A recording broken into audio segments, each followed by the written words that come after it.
पे हमारे पास जो अगला सवाल है ये है संकल्प पाटिल जी का, और इन्होंने पूछा है ठाणे महाराष्ट्र से कि कोटक में क्या अब डाउनसाइड लिमिटेड है 2-3 साल के लिए कोटक जैसे बड़े बैंक में इन्वेस्ट करना, या फिर उनके मन में दूसरा नाम है आईडीएफसी जैसा नया बैंक, क्या अपसाइड किस में ज्यादा होगा? देखिए, ये बात आके मैं सीधा कह दूं कि डाउन साइड प्रोटेक्ट हो गया, ये तो बड़ा मुश्किल काम है। वैल्यूएशन अगेंस्ट द फैक्ट कि इनका इस क्वार्टर का रिजल्ट बहुत ज़बरदस्त रहा है, मुझे लगता है वैल्यूएशन बहुत ही कॉम्पेलिंग है। तो इसके हिसाब से आपको शायद 10-12% से ज़्यादा डाउन साइड नहीं बने। अभी कितना चल रहा है, करीब करीब 1650 बॉटम बन गया 1550। हाँ, तो डाउनसाइड बहुत होना तो नहीं चाहिए अनलेस मार्केट इटसेल्फ में बड़ा क्रैक आ जाए। 1 क्वार्टर के बाद आप इसको इवैल्यूएट कीजिए। कारण ये है कि अभी इन पे टोटल कंट्रोल लगा दिया है आरबीआई ने पर डिजिटल बिज़नेसेस। अब फ़िलहाल तब तक नहीं कर पाएँगे जब तक इनका आईटी इंफ्रास्ट्रक्चर ऑडिट होके आरबीआई का अप्रूवल नहीं आता है। और बेसिस पास्ट एक्सपीरियंस अगर ये एक्सपेडाइट करेंगे तो 6 महीना यानी 2 क्वार्टर में इसको अचीव किया जा सकता है। आई थिंक बजाज ने 2 क्वार्टर में अचीव कर लिया था।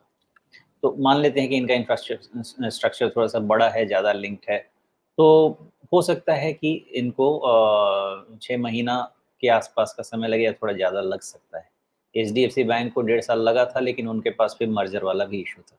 मैं मान के चल रहा हूँ कि अगर कोटक बैंक सीरियस है, तो 6 महीने में इस चीज़ को अचीव कर लेगा, व्हिच मीन्स आपको 2 क्वार्टर के बाद अंदाज़ा लग जाएगा कि बिज़नेस पे कितना डेंट है या इनका कमबैक हो रहा है कि नहीं। एक छोटा एग्ज़ाम्पल देता हूँ आपको। एचडीएफसी बैंक का मर्जर हो गया जून क्वार्टर में। इनका जून क्वार्टर के बाद इनका रिजल्ट जो आएगा फुल ईयर कंपेरेबल हो जाएगा। लेकिन इन बिटवीन अब आप जाके देखिए कि एचडीएफसी बैंक जितनी कंजर्वेटिव है, जो आ रही है वापस उतनी कंजर्वेटिव लगती भी नहीं है। ये लोग बड़े एग्रेसिव वे में अब वापस आ रहे हैं। हाँ, ये अपने सेफ्टी नेट पे कॉम्प्रोमाइज़ नहीं करेंगे, लेकिन मार्केटिंग बहुत ही एग्रेसिव वे में लेके आ रहे हैं।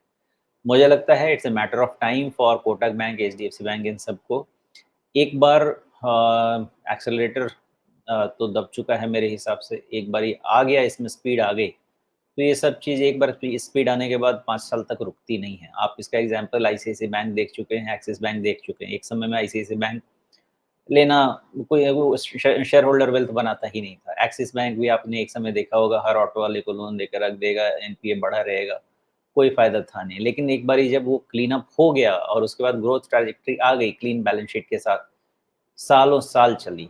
ये दोनों तो क्लीन बैलेंस शीट वाले हैं, स्ट्रॉन्ग पैरामीटर्स वाले हैं। खाली एक बार नंबर्स प्लेस में आने चाहिए।